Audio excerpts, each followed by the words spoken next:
Como é bom acordar todas as manhãs na presença de Deus. Mais um dia lindo, mais um dia no nosso plano de leitura da Bíblia. Seja muito bem-vindo. Estamos lendo em um ano toda a Bíblia e esse é o nosso convite para você, ok? Estamos passando pelo livro de 2 Samuel e o livro de 1 Coríntios. Já anote os capítulos de hoje. 2 Samuel, capítulos 21 e 22 e 1 Coríntios, capítulo 13. Certo? Então anote aí, pega a sua Bíblia, junta o familiar, chama o filho para perto. Se você estiver no carro, em trânsito, no ônibus, onde você estiver, fica com o seu coração aberto. Deus quer falar conosco através da sua palavra. Você que é novo no canal, eu quero te pedir que você se inscreva. Aperte aí o botão inscreva-se, marca o sino de todas para você receber as notificações, ser avisado quando liberarmos material aqui, ok? Vamos começar? 2 Samuel 21, verso 1, nós lemos. Durante o reinado de Davi, houve uma terrível fome que durou 3 anos. E o rei consultou o Senhor a esse respeito. O Senhor disse, a fome veio porque Saul e sua família são culpados de terem matado os gibeonitas. Então o rei mandou chamar os gibeonitas. Eles não faziam parte do povo de Israel, mas eram tudo o que restava dos amorreus. Os israelitas tinham jurado que não os matariam, mas Saul, em seu zelo por Israel e Judá, havia tentado exterminá-los. Davi lhes perguntou, o que posso fazer por vocês? Como posso reparar o mal que lhes foi feito, para que vocês abençoem o povo do Senhor? Os gibeonitas responderam, prata e ouro não resolverão a questão entre nós e a família de Saul. Também não temos o direito de exigir a vida de ninguém em Israel. Que farei por vocês então? Perguntou Davi. E eles responderam, Saul planejava nos destruir, queria nos impedir de ter um lugar no território de Israel. Portanto, entregue-nos 7 dos filhos de Saul, para que os executemos diante do Senhor em Gibeá, no monte do Senhor. Está bem, disse o rei, farei o que me pedem. O rei poupou a vida de Mefibosete, filho de Jonatas, filho de Saul, por causa do juramento que Davi e Jonatas haviam feito diante do Senhor. Contudo, entregou-lhes Armone e Mefibosete, os 2 filhos de Saul com Rispa, filha de Aiá. Também entregou-lhes os 5 filhos de Merabe, filha de Saul, esposa de Adriel, filho de Barzilai de Meolá. Os homens de Gibeon os executaram no monte, diante do Senhor. Os 7 foram mortos ao mesmo tempo, no início da colheita da cevada. Então Rispa, filha de Aiá, estendeu um pano de saco sobre uma rocha e ficou ali todo o período da colheita. Não deixou que as aves de rapina despedaçassem os corpos deles durante o dia e impediu os animais selvagens de os devorarem durante a noite. Quando Davi soube o que Rispa, concubina de Saul, havia feito, foi até o povo de Jabes Gileade para reaver os ossos de Saul e de seu filho Jonatas. Quando os filisteus mataram Saul e Jonatas no monte Gilboa, o povo de Jabes Gileade tinha roubado os corpos deles da praça de Bet-San, onde os filisteus os haviam pendurado. Davi trouxe os ossos de Saul e de Jonatas, e também os ossos dos homens que os gibeonitas haviam executado. O rei ordenou que os ossos de Saul e de Jonatas fossem enterrados na sepultura de Quis, pai de Saul, na cidade de Zela, na terra de Benjamim. Depois disso, Deus atendeu às orações em favor do povo. Mais uma vez houve guerra entre os filisteus e Israel. Quando Davi e seus soldados estavam no meio de uma batalha, Davi perdeu as forças e ficou exausto. Isbi-Benob era descendente de gigantes, e a ponta de sua lança de bronze pesava cerca de 3,5 quilos. Ele estava armado com uma espada nova e jurou que ia matar Davi. Mas Abissai, filho de Zeruia, veio socorrer Davi e matou o filisteu. Então os homens de Davi exigiram: o O Senhor não vai mais sair conosco para lutar. Por que correr o risco de apagar a lâmpada de Israel? Depois disso, houve outra batalha contra os filisteus em Gobe. Enquanto lutavam, Sibecai de Uzate matou Safi, outro descendente de gigantes. Durante uma batalha em Gobe, Elanã, filho de Jair, de Belém, matou o irmão de Golias, de Gate. O cabo de sua lança era da grossura de um eixo de tecelão. Em outra batalha, com os filisteus em Gate, havia um homem de grande estatura, com 6 dedos em cada mão e 6 dedos em cada pé, 24 dedos ao todo, que também era descendente de gigantes. Mas quando ele desafiou os israelitas e zombou deles, foi morto por Jonatas, filho de Simeia, irmão de Davi. Esses 4 filisteus eram descendentes dos gigantes de Gate, mas Davi e seus guerreiros os mataram. Finalizamos aqui 2 Samuel 21, vamos para 2 Samuel 22, a partir do verso 1. Davi entoou esta canção ao Senhor no dia em que o Senhor o livrou de todos os seus inimigos e de Saul. Assim cantou: O Senhor é a minha rocha, minha fortaleza e meu libertador. Meu Deus é minha rocha em quem encontro proteção. Ele é meu escudo, o poder que me salva e meu lugar seguro. Ele é meu refúgio, meu salvador, aquele que me livra da violência. Clamei ao Senhor, que é digno de louvor, e ele me livrou de meus inimigos. As ondas da morte me cercaram, torrentes de destruição caíram sobre mim. A sepultura me envolveu em seus laços. A morte pôs uma armadilha em meu caminho. Em minha aflição, clamei ao Senhor. Sim, clamei a Deus por socorro. Do seu santuário ele me ouviu. Meu clamor chegou aos seus ouvidos. A terra se abalou e estremeceu. Tremeram os alicerces dos céus. Agitaram-se por causa de sua ira. De suas narinas saiu fumaça. De sua boca, fogo consumidor. Brasas vivas saíram dele. Ele abriu os céus e desceu, com nuvens escuras de tempestade sob os pés. Montado num querubim, pairava sobre as asas do vento. Envolveu-se num manto de escuridão em densas nuvens de chuva. Um clarão resplandeceu ao seu redor, e dele saíram brasas vivas. O Senhor trovejou dos céus. A voz do Altíssimo ressoou. Atirou flechas e dispersou seus inimigos. Lançou raios e os fez fugir em confusão. Então, por ordem do Senhor, com o forte sopro de suas narinas, o fundo do mar apareceu, e os alicerces da terra ficaram expostos.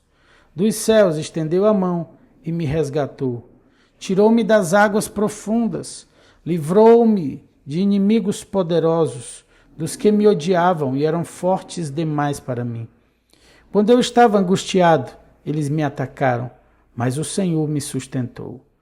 Ele me levou a um lugar seguro e me livrou porque se agrada de mim. O Senhor me recompensou por minha justiça, por causa de minha inocência me restaurou. Pois guardei os caminhos do Senhor, não me afastei de Deus para seguir o mal. Cumpri todos os seus estatutos e nunca abandonei seus decretos. Sou inculpável diante de Deus, do pecado me guardei. O Senhor me recompensou por minha justiça. Ele viu minha inocência. Aos fiéis te mostras fiel, e aos íntegros mostras integridade. Aos puros te mostras puro, mas aos perversos te mostras astuto. Livras os humildes, mas os teus olhos observam os orgulhosos e tu os humilhas. Ó Senhor, tu és a minha lâmpada. O Senhor ilumina a minha escuridão. Com tua força posso atacar qualquer exército. Com meu Deus posso saltar qualquer muralha. O caminho de Deus é perfeito. As promessas do Senhor sempre se cumprem. Ele é escudo para todos que nele se refugiam. Pois quem é Deus senão o Senhor? Quem é rocha firme senão o nosso Deus? Que Deus é minha fortaleza inabalável e remove os obstáculos de meu caminho. Torna os meus pés ágeis como os da corça e me sustenta quando ando pelos montes. Treina minhas mãos para a batalha e fortalece meus braços para vergar o arco de bronze. Tu me deste teu escudo de vitória, teu socorro me engrandece. Abriste um caminho largo para meus pés, de modo que não vacilem. Persegui meus inimigos e os destruí. Não retornei enquanto não foram derrotados. Acabei com eles e os feri, que não pudessem se levantar, até que não pudessem se levantar. Caíram diante de meus pés. Tu me armaste fortemente para a batalha. Ajoelhaste meus inimigos diante de mim. Puseste o pescoço deles sobre os meus pés. Destruí todos que me odiavam. Procuraram ajuda, mas ninguém os socorreu. Clamaram ao Senhor, mas ele não respondeu. Eu os moí tão fino como o pó da terra. Eu os esmaguei e os pisoteei como a lama das ruas. Tu me livraste de meus acusadores e me preservaste como governante de nações. Povos que eu não conhecia agora me servem. Nações estrangeiras se encolhem diante de mim. Rendem-se assim que ouvem sobre os meus feitos. Todos eles perdem a coragem e, tremendo, saem de suas fortalezas. O Senhor vive, louvada seja minha rocha, exaltado seja Deus, a rocha da minha salvação. Ele é o Deus que se vinga dos que me fazem o mal. Sujeita as nações ao meu poder e me livra dos meus adversários. Tu me mantens em segurança, fora do alcance de meus inimigos, de homens violentos me livras. Por isso, ó Senhor, te louvarei entre as nações. Sim, cantarei louvores ao teu nome. Concedes grandes vitórias a teu rei e mostras amor por teu ungido, por Davi e todos os seus descendentes para sempre. E aqui nós finalizamos 2 Samuel, capítulo 22, no Antigo Testamento. Vamos ao Novo Testamento, vamos a 1 Coríntios, capítulo 13. Se eu falasse as línguas dos homens e dos anjos, mas não tivesse amor, seria como um sino que ressoa ou um símbolo que retine.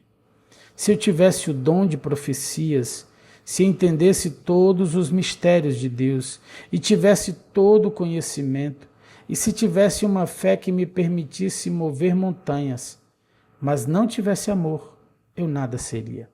Se desse tudo o que tenho aos pobres e até entregasse meu corpo para ser queimado e não tivesse amor, de nada me adiantaria. O amor é paciente e bondoso. O amor não é ciumento, nem presunçoso. Não é orgulhoso, nem grosseiro. Não exige que as coisas sejam à sua maneira. Não é irritável, nem rancoroso. Não se alegra com a injustiça, mas sim com a verdade. O amor nunca desiste, nunca perde a fé. Sempre tem esperança e sempre se mantém firme.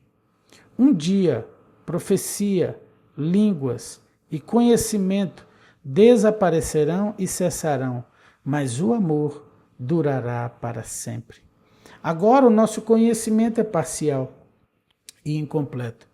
E até mesmo o dom da profecia revela apenas uma parte do tudo. Mas quando vier o que é perfeito, essas coisas imperfeitas desaparecerão. Quando eu era criança, falava, pensava e raciocinava como criança. Mas quando me tornei homem, deixei para trás as coisas de criança.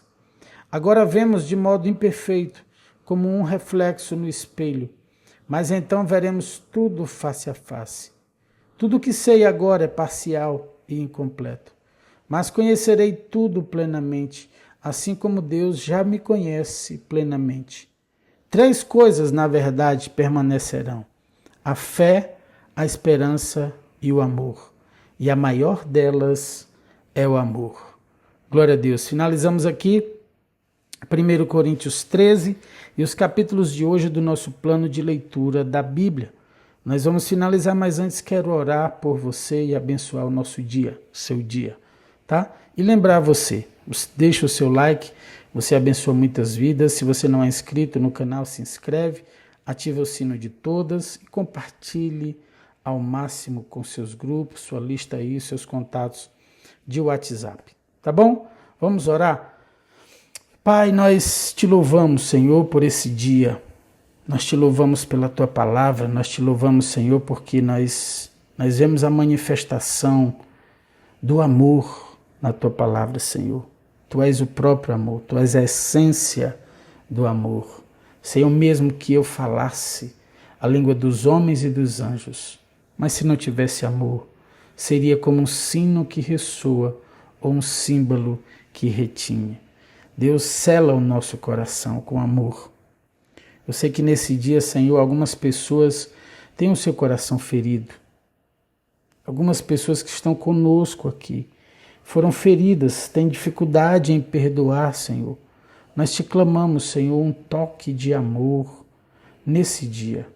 Senhor, para que possamos, Deus, liberar todos os que nos feriram, todos os que nos ofenderam, para perdoarmos e continuarmos, Senhor, podendo receber o teu perdão, porque esse elo não pode ser quebrado. Eu não posso negar o perdão que eu recebi de ti, retendo o perdão na direção de alguém. Não existe um argumento para isso. Por isso nos ensina a amar, perdoar, orar por aqueles que nos perseguem. Deus, que o Senhor venha nos selar nesse dia. Abençoa os lares, os casamentos, os filhos, Senhor. Os enfermos, vem com a tua cura. Os que estão pedindo provisão, Senhor, abre as comportas dos céus. Derrama as tuas chuvas e traz a tua bênção, a tua paz nesse dia. É assim que nós oramos e declaramos um dia de paz na tua presença. No nome do Senhor Jesus. E você que está do outro lado, se você crê comigo, diz aí amém e amém. E glória a Deus e aleluia. Beijo no seu coração, fica na graça e na paz do Senhor Jesus. Tchau, tchau.